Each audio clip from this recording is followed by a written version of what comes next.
नमस्कार, बहुत बहुत स्वागत आपका स्टडी लैब पर। देखिए ये एक इस समय ज्वलंत मुद्दा बना हुआ है।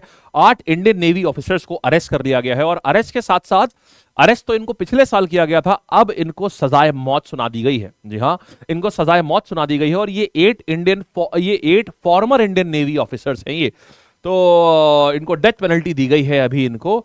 और इनको अगर मैं शॉर्ट में बताऊं तो ये पूरा मुद्दा ये है कि इनको डेथ पेनल्टी दी गई। कतार ने इनको चार्ज दिया है कि भाई आप एस्पियोनाज कर रहे थे, आप हमारे वहां पर खुफिया बातों का आप आदान प्रदान कर रहे थे और इसलिए हम आपको गिरफ्तार कर रहे हैं। और गिरफ्तार करने के बाद में एग्जैक्ट क्या चार्जेस हैं ये भी नहीं बताया इंडिया को कि हम एग्जैक्टली क्यों कर रहे हैं, क्या कर रहे हैं। और फिर फाइनली आज इनको डेथ सेंटेंस दे दिया जाता है। मतलब अभी इनको 2 दिन पहले इनको डेथ सेंटेंस इनको दे दिया जाता है। तो अब ये क्या है पूरा मुद्दा, आइए देखते हैं।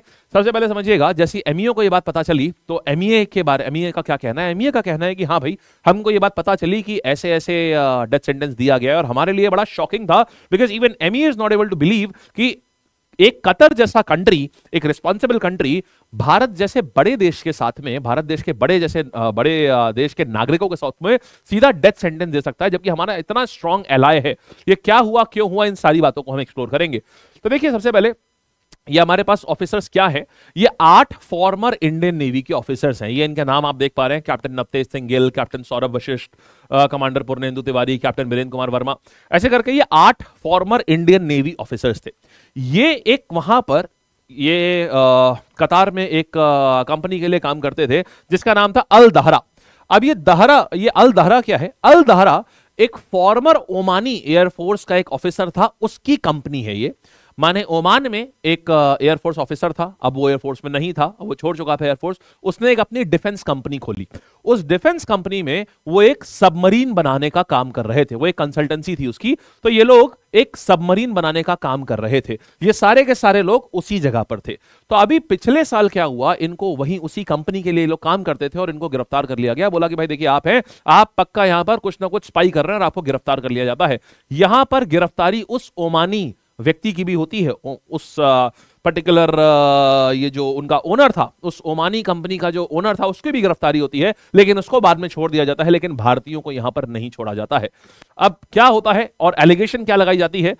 ये बहुत ही सीरियस एलिगेशन लगाते हैं। ये कहते हैं कि हम जिस इटालियन टेक्नोलॉजी के ऊपर काम कर रहे हैं, अपनी मिनिएचर सबमरीन हम बना रहे हैं, आप इस सबमरीन की इंफॉर्मेशन को चोरी कर रहे हैं, आप 8 लोग। और आप इस इंफॉर्मेशन को चोरी करके भारत के लिए नहीं, आप इजराइल के लिए इस इंफॉर्मेशन को चोरी कर रहे हैं।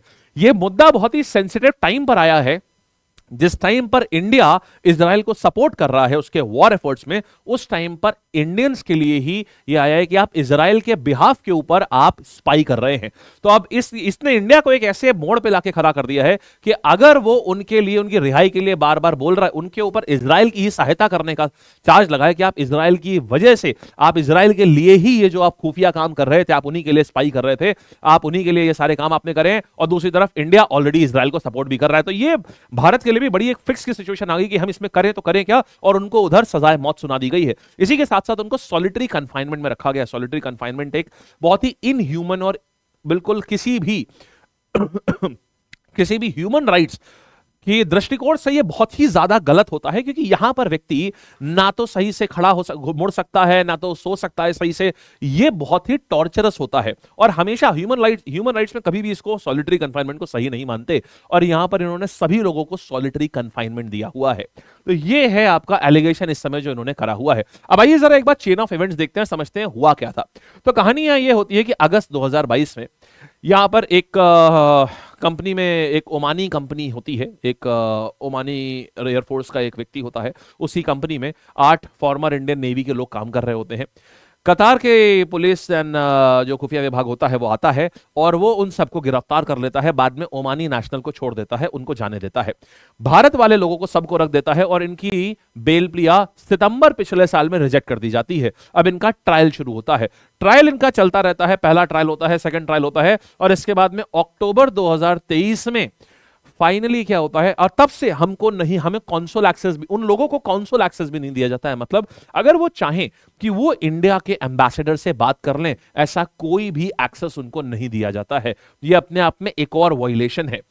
अब फाइनली इनको अक्टूबर 2023 में इनको ये मिल जाता है कॉन्सुल एक्सेस, और यहां पर भारत के एम्बेसडर जो हैं ये जाकर के पहली बार इनसे अक्टूबर 2023 में पहली बार इनके खुद के मतलब हमारे अपने एम्बेसडर इनसे मिल जाते, जाकर के मिल पाते हैं। और ये जेल में कब से थे? अगस्त 2022 से, माने 1 साल से भी ज्यादा का समय कतार लगाता है इस बात के ऊपर कि यहां पर आपकी कंट्री के अपने एम्बेसडर आपसे आकर के मिल सके।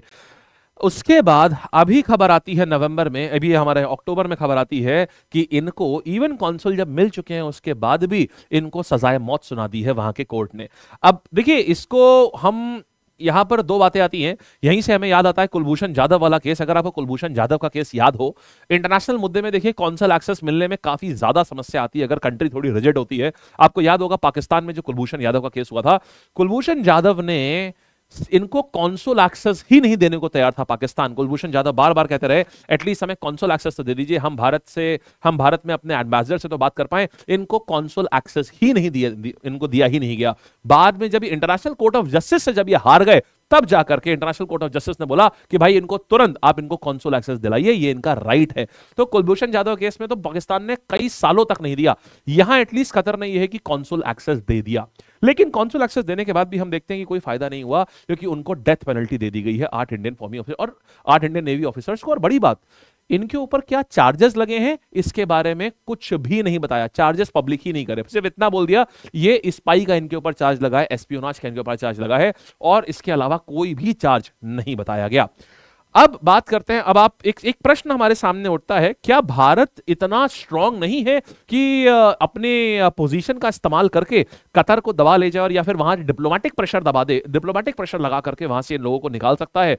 देखिए उसके पीछे कई कारण हैं, आइए समझते हैं, समझिएगा।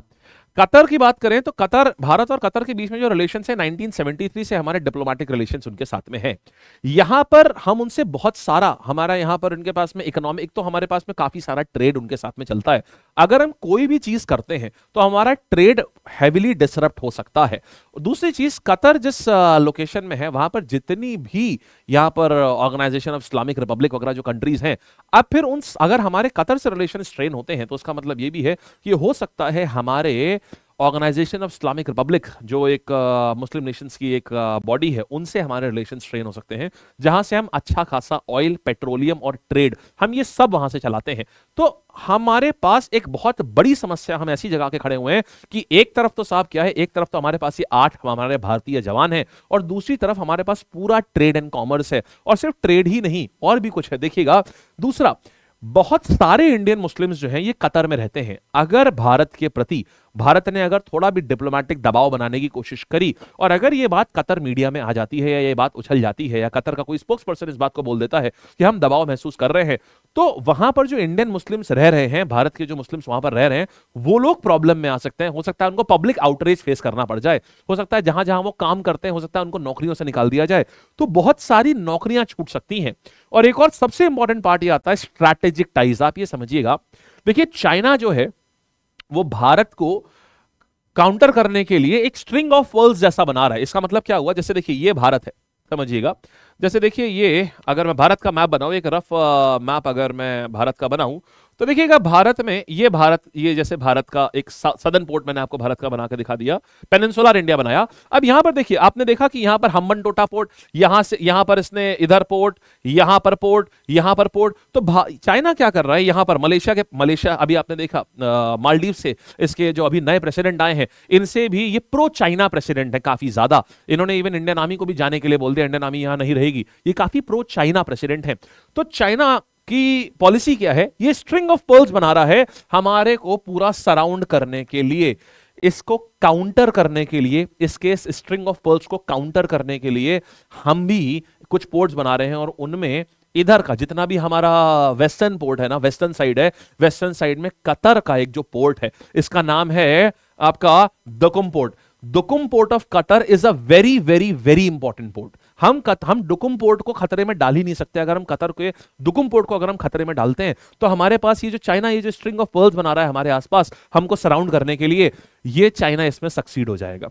यानी हमारे पास प्रॉब्लम इस समय, इंडिया के पास में इस समय प्रॉब्लम इतनी ज्यादा खड़ी हुई है कि एक तरफ तो पूरा, एक तरफ हमारे पास ये 8, लेकिन ये भी हमारे जवान हैं, 8 Indian navy, 8 former Indian navy officers हैं और दूसरी तरफ इतनी सारी चीजें हैं जो कि अब भारत, अब इसको बोलते हैं डिप्लोमेसी। अब किस प्रकार से ये बैलेंस होगा, एक तरफ उनको डेथ पेनल्टी दी जा चुकी है, उनका समय निकलता चला जा रहा है, और एक तरफ हमारे पास में इतनी सारी चीजें कि अगर हमने अपना डिप्लोमेटिक वेट अगर हमने यूज किया तो ये भारी भी पड़ सकता है।